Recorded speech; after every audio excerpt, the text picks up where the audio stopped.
आज हम फिर बात करेंगे पुनः एक बार आरएनटी न्यूज चैनल पर।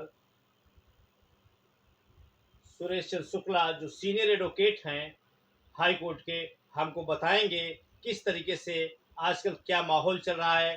हम उनसे जानेंगे कि जो ये विवाद छिड़ा हुआ है ज्ञान वापी मस्जिद वाराणसी में और यूक्रेन युद्ध में आजकल क्या हो रहा है, क्या मिसाइलें नई नई लोगों को दे रहे हैं अमेरिका और जर्मनी, और इसी तरीके से बिजली के बिल, नए मीटर और रोजगार समस्याएं और महंगाई पर आज हम बात करेंगे ऐसे वरिष्ठ अधिवक्ता हाई कोर्ट के श्री सुरेश चंद्र शुक्ला जी से। सर नमस्कार। नमस्कार।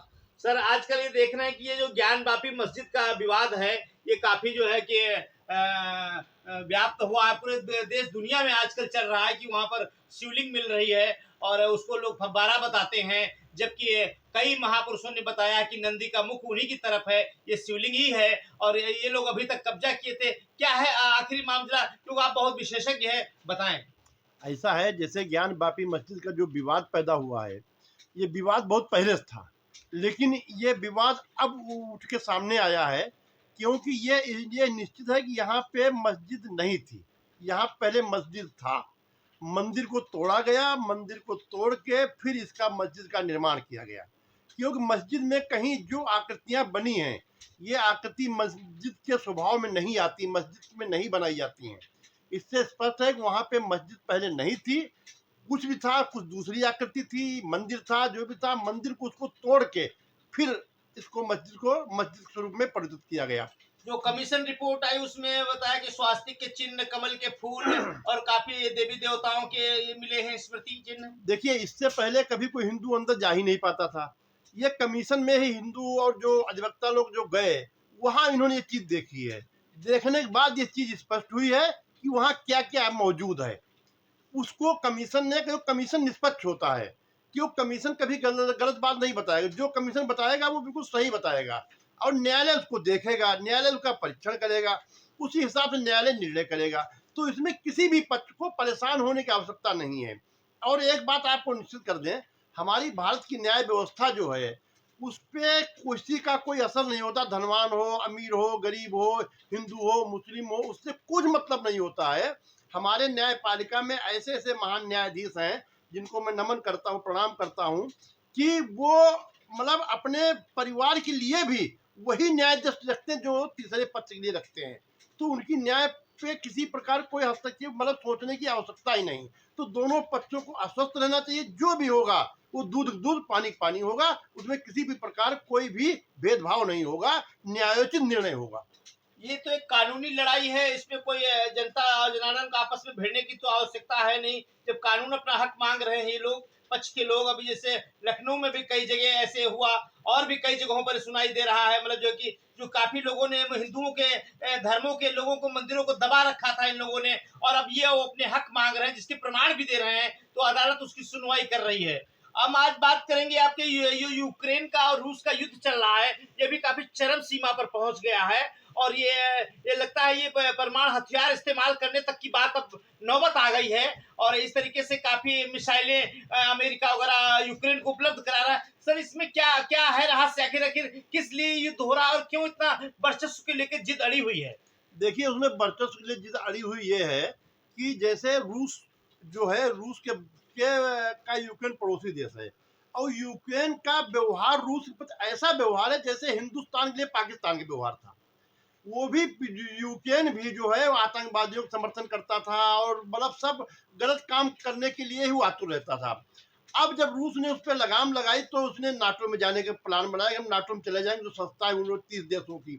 तो रूस ने कहा अगर नाटो में चले जाएंगे तो नाटो उसके खिलाफी देश है, वो उसके बॉर्डर पे आ जाएंगे और आतंकवाद बढ़ जाएगा और रूस की परेशानियां बढ़ जाएंगी, इसलिए रूस ने मना किया। अब नाटो ने उसको शामिल भी नहीं किया, लेकिन नाटो बैकडोर से उसको युद्ध के लिए उकसाते रहे। पहले कहते रहे हम सैनिक मदद करेंगे, जब युद्ध शुरू हुआ तो हम सैनिक मदद नहीं करेंगे। अब वहां यूक्रेन के राष्ट्रपति जेलेंस्की और नाटो की साजिश में वहां की जनता, निरीह जनता मर रही है, जबकि यूक्रेन को ये निश्चित है कि हम नहीं जीतेंगे। और ये भी उसको निश्चित है कि मतलब कोई भी देश सामने आके हमारे लिए नहीं लड़ेगा। उसके बावजूद वो अमेरिका या नाटो के बहकावे में आकर के बराबर युद्ध कर रहा है। उसका परिणाम क्या हो रहा है? रूस वहां मिसाइलें डाल रहा है और वहां निरीह जनता मर रही है और अरबों की खरबों की प्रॉपर्टियां रोज बर्बाद हो रही हैं। तो यहाँ जो देखा जाए हम तो ये कहेंगे कि जेलेंस्की की जो है सोच समझदारी, इसमें बुद्धिमानी कुछ नहीं है, खाली ये जो है मोहरा है। लड़ाई अमेरिका लड़ रहा है और जेलेंस्की मर रहा है। अच्छा, अमेरिका के लिए अच्छा है, अमेरिका के लिए जेलेंस्की का मतलब यूक्रेन की जनता मरे या रूस की जनता मरे, उससे कोई फर्क नहीं पड़ता है, उसको दोनों में फायदा है, इसलिए वो लड़ाई कर रहा है। तो ये जेलेंस्की को सोचना चाहिए कि जहां तुम मतलब प्रधानमंत्री राष्ट्रपति चुने गए हो, वहां की जनता पर तुम्हारी जवाबदेही है, उनको सुरक्षा प्रदान करो और तुम सुरक्षा प्रदान करने में सक्षम नहीं हो। इसलिए जो जेलेंस्की का ये मतलब कार्रवाई है जो युद्ध लड़ने की है, आज भी उसको सरेंडर कर देना चाहिए। हम नहीं लड़ेंगे, हम तुम्हारे साथ हैं, खत्म हो जाए, युद्ध खत्म हो जाए, जनता सुख से जीवन यापन करे। क्या सर ये जो चीन वगैरह भी है ताइवान पर काफी हमले की धमकी दे रहा है और काफी समुद्र में इसके जंगी जहाज भी बराबर लगातार अपना एक बॉर्डर बनाए हुए हैं और बड़ी तैयारी के साथ लगे हुए हैं, इसी तरीके से क्या ये विश्व का तीसरा युद्ध भी शुरू हो सकता है? देखिए, जो चीन की सोच है, चीन खाली देख रहा है, वाच कर रहा है कि हमारी इन हरकतों से क्या होता है। वहां भी स्थिति अमेरिका वही पैदा की है जो अमेरिका ने यूक्रेन के साथ कहा था। ये कहा था कि हमारी सेनाएं लड़ेंगी। अब वहां चीन को ये विश्वास है कि जैसे यूक्रेन के लिए कहा लड़ने के लिए अमेरिका ने, और जब युद्ध हुआ तो यूक्रेन तो अमेरिका पीछे हट गया। वही हाल चीन समझ में आ रहा है कि चीन सोच रहा है कि अमेरिका भी ताइवान साथ भी यही करेगा। जब हम युद्ध करेंगे तो ताइवान से पीछे हट जाएगा, लड़ने से पीछे हट जाएगा, खाली मदद करता रहेगा। तो लेकिन चीन बुद्धिमान अभी दिमाग लगा रहा है कि हमको हमला करने से फायदा है कि नहीं, क्योंकि ताइवान में एक चिप बनती है जिससे गाड़ियां चलती हैं, टीवी चलते हैं, मोबाइल चलते हैं, वो सबसे ज्यादा उत्पादन वहां ताइवान में होता है। तो कोई भी देश ये नहीं चाहेगा कि मेरा ताइवान युद्ध में फंस जाए और हमारा कारोबार बंद हो जाए। इसलिए ताइवान से चीन को लड़ना आसान नहीं है, लेकिन चीन अपनी इच्छा जाहिर कर रहा है। चीन ये कह रहा है कि ताइवान हमारा हिस्सा है, क्योंकि चीन की स्थिति विस्तारवादी है। विस्तारवादी का जो आदमी सोच होती कभी उसका पेट भरता नहीं। लेकिन हाँ, चीन इतना बुद्धिमान है, लड़ने के लिए हो सकता है वो न युद्ध करे, खाली ताइवान को धमकाता रहे। और एक बात करेंगे कि आप वरिष्ठ अधिवक्ता हैं उच्च न्यायालय के और आजकल देख रहे हैं कि जो महंगाई चरम सीमा पर पहुंच चुकी है, बिजली के बिल लोगों के बहुत आ रहे हैं और नए नए मीटर लग गए हैं जिससे लोगों को बड़ी समस्याएं उत्पन्न हो रही हैं और ये महंगाई कहां तक जाएगी। देखिए श्रीलंका जैसे अंतर्राष्ट्रीय देश में वहां पर देखिए किस तरीके से दिवालिया देश घोषित कर दिया गया। आजकल वहां बहुत ही महंगी महंगी वस्तुएं बिक रही हैं। तो सर इस पर भी थोड़ा प्रकाश डालने की कृपा करें। देखिए, महंगाई तो इस समय स्थिति यह है महंगाई के लिए कि एक तो कोरोना रहा, कोरोना के साथ हम अब क्या नाम ये युद्ध शुरू हो गया, तो सप्लाई जो आती थी नॉर्मल तरीके से आती, सब बंद हो गई, हर देशों से बंद है, तो हर देश पीड़ित है। लेकिन फिर भी इंडिया में भाई अभी देखो डीजल पेट्रोल को 9-9 10-10 रुपये सस्ता कर दिया गया, तो कुछ तो उसका खैर असर है। लेकिन हाँ, महंगाई है, इसको देश को देखना पड़ेगा, सरकार को सोचना पड़ेगा कि हम महंगाई को कैसे कंट्रोल, क्योंकि अन्य देशों की महंगाई चल जाती है, वहाँ आबादी कम है, हमारे यहाँ आबादी बहुत है। तो अगर 10 रुपये भी महंगाई होती है तो उससे जनता बहुत प्रभाव पड़ता है। इनकम बढ़ नहीं रही है, इनकम बढ़े तो महंगाई पसंद न पड़े, लेकिन इनकम न बढ़ने के कारण महंगाई का असर पड़ रहा है। तो इसलिए महंगाई तो समस्या का निदान सरकार को करने होगा किसी के तरीके से। रोजगार की भी एक समस्या उत्पन्न हो रही है आजकल के बच्चों को जो है रोजगार की भी एक बड़ी समस्या है क्योंकि कोरोना और युद्ध के दोनों के बाद ये काफी समस्या पड़ गई है। देखिए, सरकार की जिम्मेदारी का रोजगार देना सरकार को पड़ेगा। सरकार रोजगार नहीं देगी तो फिर देश में आताताईपन शुरू हो जाएगा, बवाल शुरू हो जाएगा, विवाद शुरू हो जाएगा, लोग अपराधीकरण करने लगेंगे। तो इसलिए सरकार की जिम्मेदारी है कि रोजगार में लोगों को ध्यान आकर्षित करें। लोग रोजगार हो तो रोजगारी आदमी जो काम करता है, जो कमाता है, वो कभी अपराध तरफ नहीं मुड़ता है। तो अपराध रोजगार बढ़ाने से अपराध कम होगा। इसलिए सरकार को कोई न कोई योजनाएं लानी पड़ेंगी जिससे लोगों को रोजगार मिले। रोजगार माने नौकरी ही नहीं है, अपना व्यापार करें, अपना कोई अन्य काम करें, नौकरी ही नहीं है, लेकिन अन्य सब में मतलब जनता को सरकार को लाना पड़ेगा जिससे रोजगार जनता को रोजगार मिले, जनता बेरोजगारी से मुक्ति पाए।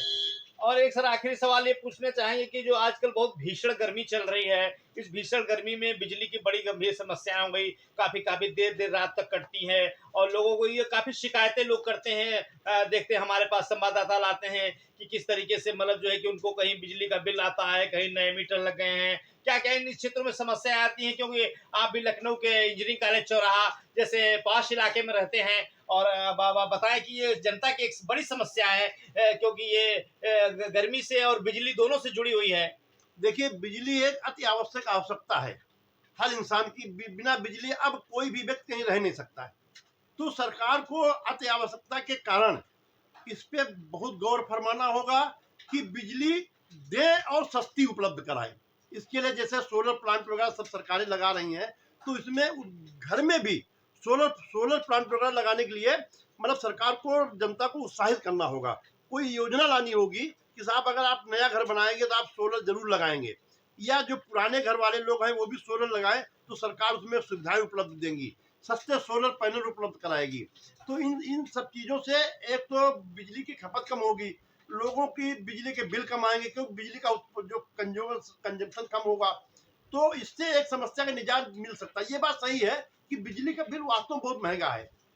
जिस तरीके से लोग खर्च दिखे, अब बिजली आवश्यकता इसलिए है कि बिजली से ही पंखा चलेगा, बिजली से ही फ्रिज चलेगा, बिजली से ही वॉशिंग मशीन चलेगी, बिजली से ही कूलर चलेगा, बिजली से ही क्या नाम फ्रिज चले, वो क्या नाम एसी चलेंगे। बिजली के बिना आदमी रह नहीं सकता। बिजली का और इनकम आदमी का है नहीं, कमाई आदमी का है नहीं उतनी जितना खर्चे हो रहे हैं। इसलिए सरकार को इस पर विशेष गौर देना पड़ेगा कि जितनी अति आवश्यकता बिजली है जनता के लिए, हर आदमी को सस्ती और सुलभ बिजली सरकार उपलब्ध कराए। ये सरकार की जिम्मेदारी होनी चाहिए। बहुत बहुत धन्यवाद सर आपको RNT न्यूज चैनल पर आने के लिए। Very kind of you. Thank you sir. Thank you.